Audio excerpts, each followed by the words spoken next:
Now I won't waste any more time. To Jessica, you have 10 to 15 minutes. Good afternoon to everybody. Thank you for the opportunity to talk at this panel. As we know, the Agenda 2030 is a global agreement in order for governments assume the development objectives, but first of all, come back to climate changes.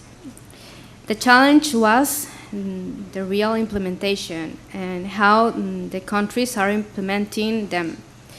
For example, finish the poverty doesn't mean put everyone in assistance or social programs, how is happening at many countries of America. But it was to generate investment and employment. This is the first challenge, understand what the countries with their own ideologies want to do. At the other hand, what I see is the kindly language that the agenda used to define the objectives, and that's okay, but in the ground, the real internal agendas doesn't work like that. For example, the goal of safety food and the promotion of healthy lives in our country means that the international cooperation works on genetically modified foods or fortified foods and family planification programs. And well, we can go ahead with the genetically modified foods, even that we really don't be sure in the specific damage to health. But we don't think that the family planification has the way it goes by contraceptives, mandatory sterilization, and abortion. We know, we are sure that the best way to don't have a lot of children without meddling the family lives is to educate the women to be respected. But here we have two problems to solve. One is the intervention of the family make a rupture in our country, because the children are the most secret treasure for the families. It was the same as the Indian history with the Indira government when her son established harsh sterilization policies, and Indira herself had to approach the people again asking for forgiveness. She had been wrong in giving so much authority to her son. But we have to help some way to all those women that had 7, 8, or 12 children. When you was inside the country and hear the stories of those people, you understand that there is another big problem that we have to solve. We live in a patriarchy, so the discrimination of the woman in the rural areas significate that the man take them like a sexual thing. It's not a decision to have or not have sex, and it means that the woman got pregnant all the possible times. We must promote gender equality, but understanding that women and men have different places in the family institution. That's why we could say, educate one man and you will have a good person, but educate one woman and you will have educate a lot of people. The father gives the children a lot of things that the mother maybe has more difficult to give. For example, security, dignity, and all the things that help a good personality for the children. But women gives the inside training of children, give them love, values, virtues. Many of you are fathers, and you are the ones that take your children and make them fly with your hands and pick up them again, because what you have to show them is that the outside and feel the security coming again to your arms. Women take care of children and show them how to love, how the love works. Both figures obviously are important in the life of each children. Even if there's no father or mother, they need someone who plays that role. At my country, in in more and more cases, the companies know that for work we have the same capabilities. Maybe women are a little bit more smart because we could have a lot of things in our brain at the same time. And guys, just you have a straight channel to work. If you have any doubt of that, you may look a video called man brain versus woman brain at YouTube. At my country, this work, when you talk about it, works at the high and middle class. Any people could have employment. There was really few companies that doesn't go with this. Each time, more women will be at the top of management companies. The lower class have few possibilities.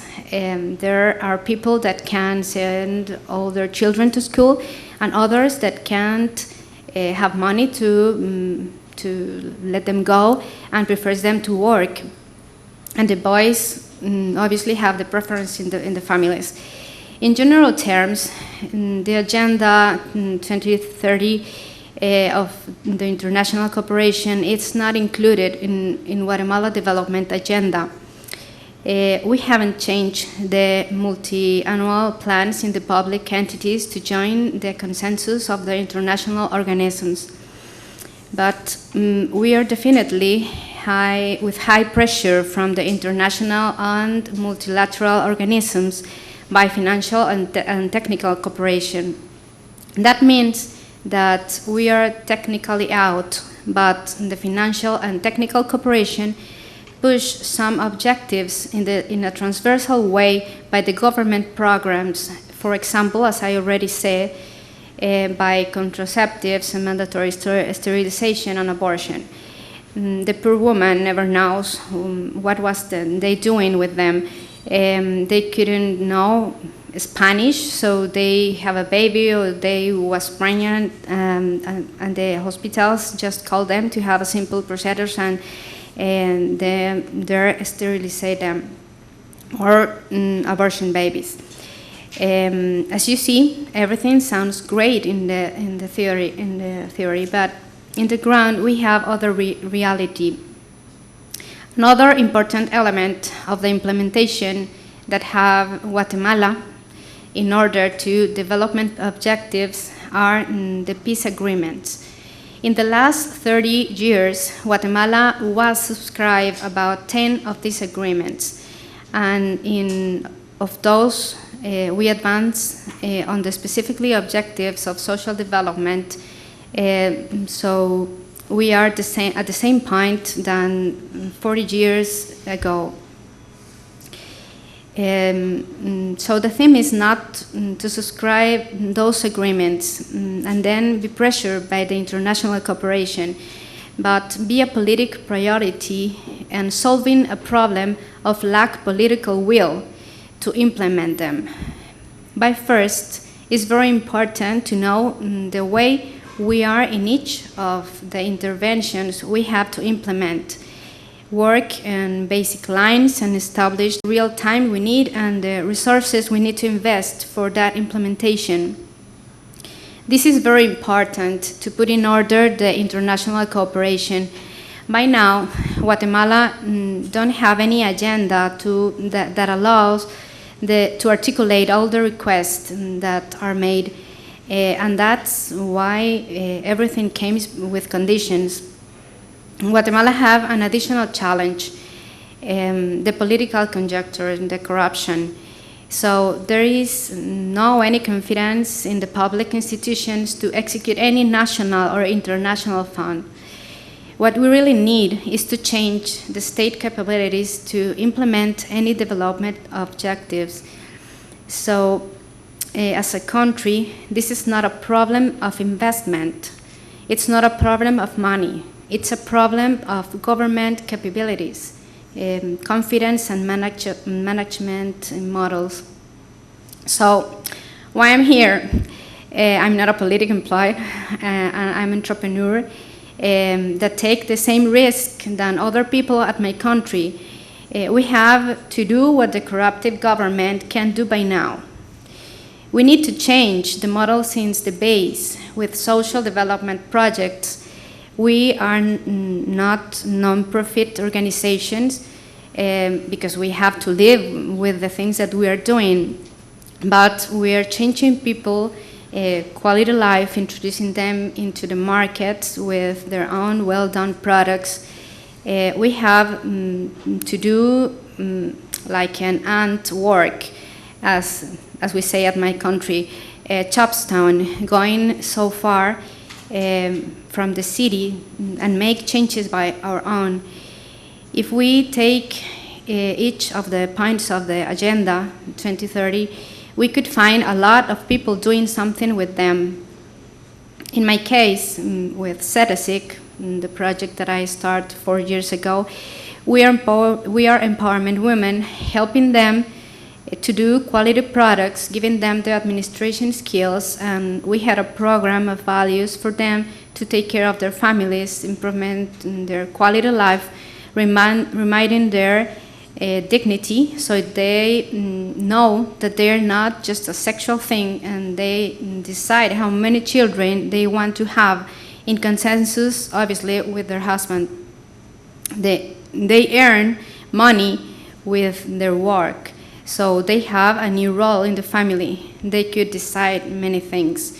They already understand that children need to go to school, and we help them, putting them in contact with other projects that bring scholarships to study at high school and the university. I'm helping also with another project called Ecofiltro that brings pure water with filters made by clay and other elements. And it was an invention of one older man from Guatemala, and it receives funding from the US.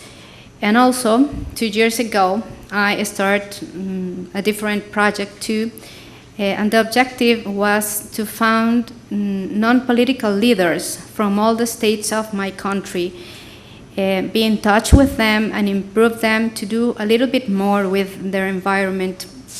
Maybe having a social development project for them to know how is the cost to develop their villages, and for them to have a good impact helping people.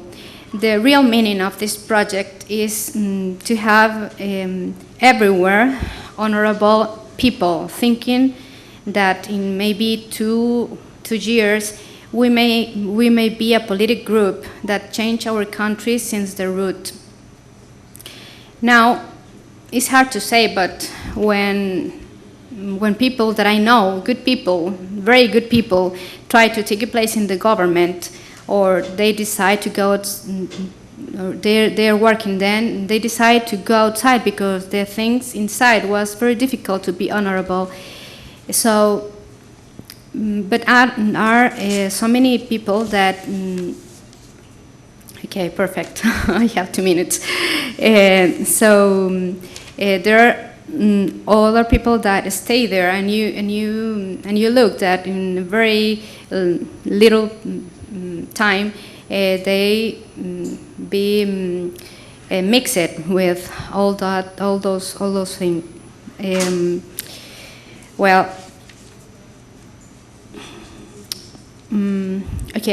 I don't want to give you a bad idea of my country because I really love my country, but this is the truth, and I'm here because I want to change this. And when I say that the international cooperation can't work with our government, I didn't say that the ordinary people don't need help. We need it, and we are the ones that going to change the situation, and we are the ones that will put all the 2030 agenda in the scenario of our country. And I already finished, thank you. And I have the first question to this panel, because I want to know how the entrepreneurs be inside this international cooperation, you know. Thank you. Thank you very much. I think that was a very, very informative experience that you brought to the table for policymakers to think about, and thinkers and research think tanks. So I think we have about 15 minutes for open discussion session. Yeah. So I'm not going to even try to summarize because I failed to capture the salient issues and I don't want to be accused of that. So I'm going to open up the floor. I think we'll take about 3 or 4 questions per round. If you could introduce yourself, and also if you could just keep the questions short and directed to any of the panelists, or if it's an open question or a comment. So the floor is open.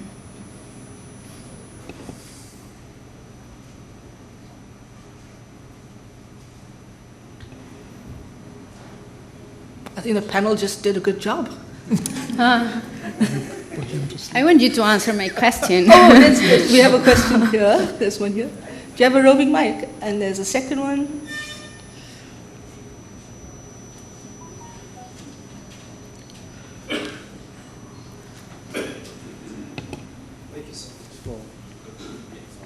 Thank you so much for this opportunity to make a comment. Now,